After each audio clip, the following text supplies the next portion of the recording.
कर्मों का फल। भीष्म पितामह रणभूमि में बाणों की सैया पर पड़े थे। थोड़ा सा भी हिलते तो शरीर में घुसे बाण भारी वेदना के साथ रक्त की पिचकारी छोड़ देते। इस दशा में उनसे सभी परिवारीजन उनसे मिलने आ जा रहे थे। श्री कृष्ण जी भी पितामह के दर्शनार्थ आए।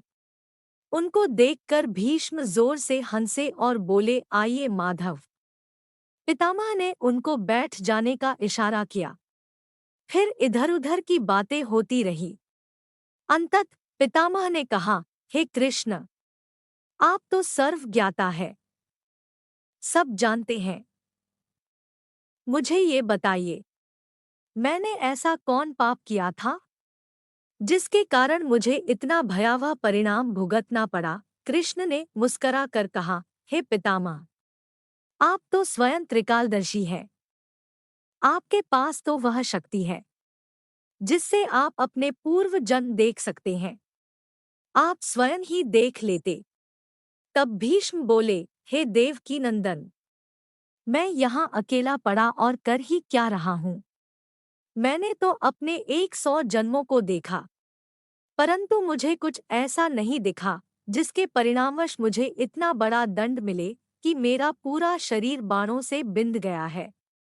तब श्री कृष्ण मुस्करा कर बोले, हे पितामह, आपने सिर्फ 100 जन्मों को देखा है, किंतु ये पाप 101 जन्म पूर्व का है।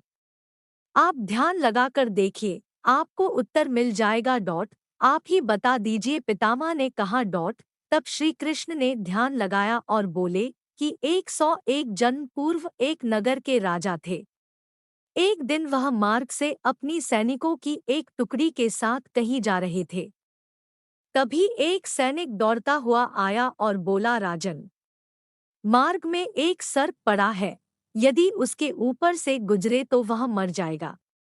तब उस राजा ने कहा कि एक काम करो, उसे किसी लकड़ी में लपेटकर झाड़ियों में फेंक दो। सैनिक ने वैसा ही किया। उस सर्प को एक बाण की नोक पर उठाकर एक झाड़ी में फेंक दिया। दुर्भाग्य से झाड़ी कटीली थी। वह सर्प उसमें फंस गया।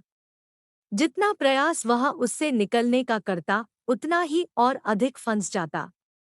उन झाड़ियों के कांटे उसकी देह में चुभ गए और खून रिसने लगा, जिससे उन झाड़ियों में रहने वाली चींटियां रक्त चूसने लग गई। धीरे धीरे वह सर्प मौत के मुंह में जाने लगा। 5-6 दिन तड़पने के बाद उसके प्राण निकल गए। पितामह, वह राजा आप ही थे और आपको उसी पाप का दंड मिला है। इतना कहकर श्री कृष्ण चुप हो गए। इतना सुनकर पितामह कराहते हुए बोले, माधव, आप तो जानते हैं कि मैंने जानबूझकर ऐसा नहीं किया था। मेरा उद्देश्य तो उस सर्प की रक्षा था। तब यह परिणाम क्यों? श्री कृष्ण बोले, पितामह, हम जानबूझकर क्रिया करें या अनजाने में, किंतु क्रिया तो हुई ना। उसके प्राण तो गए। यह विधि का विधान है। जो क्रिया हम करते हैं उसका फल हमें भोगना ही पड़ता है। आपके पुण्य इतने प्रबल थे कि 101 जीवन बीत जाने के बाद ये पाप उदय हुआ। हमें यह कभी नहीं सोचना चाहिए कि हमें फल नहीं मिलेगा। हम कितने भी जतन कर लें, हमें हमारे कर्मों के फल अवश्य मिलेंगे। हमें हमारे पूर्व के कर्मों का फल तो भोगना ही पड़ेगा। इसलिए हमें अपने कर्मों को सावधानी पूर्वक करने चाहिए, क्योंकि हम जैसा बीज डालेंगे हमें फल भी वैसा ही मिलेगा।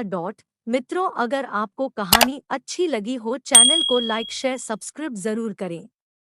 धन्यवाद।